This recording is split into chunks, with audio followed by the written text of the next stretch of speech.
Income tax कितना देना है, क्या मेरी लायबिलिटी है, क्या मुझे इनकम टैक्स न्यू रिजीम में जाना चाहिए, क्या मुझे ओल्ड रिजीम में जाना चाहिए, अपनी टैक्स कैलकुलेशन कैसे करें, यही हम अपनी इस वीडियो में डिस्कस करने वाले हैं।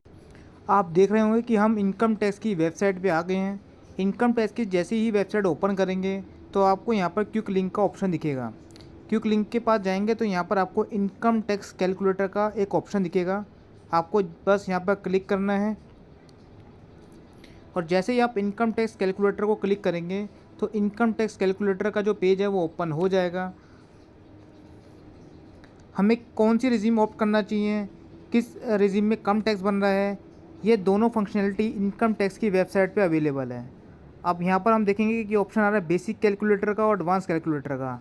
बेसिक कैलकुलेटर में तो आप अपनी असेसमेंट ईयर सेलेक्ट करके और जो कैटेगरी है इनकम डाल के आप कैलकुलेशन कर सकते हैं।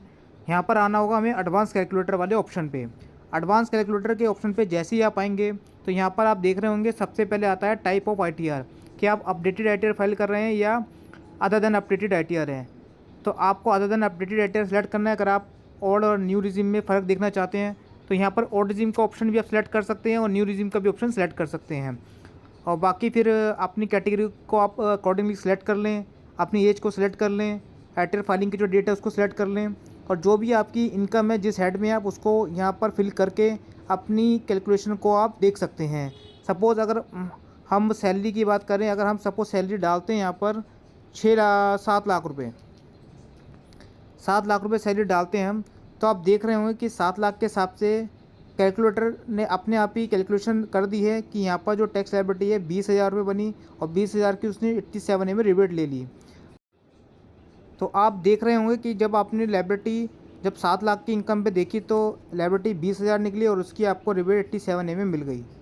अगर आपको न्यू रिजीम के हिसाब से है, लेकिन वही अगर आप ओल्ड रिजीम सेलेक्ट करते हैं तो ओल्ड रिजीम में अगर 7 लाख रुपए की सैलरी दिखाते हैं और आप डिडक्शन यहाँ पर इंटर कर सकते हैं। अगर आपकी कोई भी डिडक्शन है तो आप देखेंगे सपोज़ अगर मैं एक 7 लाख रुपए की सैलरी डालता हूँ तो टैक्स लायबिलिटी यहाँ पर कंप्यूट होती है आपकी 42,500 प्लस में आपका हेल्थ एंड एजुकेशन से 1700, तो इन टोटल टैक्स लायबिलिटी 44,200 की बनी और आपका इंटरेस्ट भी कैलकुलेट हो गया। तो यहाँ दोनों रिजीम का आप कैलकुलेशन देख सकते हैं और जो भी आपको इसमें सूटेबल लगे, जो आपकी लायबिलिटी कम लगती है या जैसा आपको बेटर लगता है आप उसके हिसाब से आप अपनी रिटर्न को फाइल कर सकते हैं। तो बाकी आपको अगर ये वीडियो अच्छा लगे तो लाइक शेयर सब्सक्राइब करना ना भूलें, क्योंकि काफ़ी टैक्स पेयर के क्वेश्चंस आते हैं, वो पूछते हैं कि सर हम न्यू रिजीम और ओल्ड रिजीम के जो कैलकुलेशन है उसको कैसे करें और उसमें कैसे हम अपनी कैलकुलेशन को चेक करें। तो ये आज हमारा वीडियो इसी पे था। तो चैनल को लाइक शेयर सब्सक्राइब करना ना भूलें। इनकम टैक्स रिटर्न फाइलिंग से अगर आप सर्विस लेना चाहते हैं तो गिवन नंबर पे आप कॉन्टैक्ट कर सकते हैं। धन्यवाद।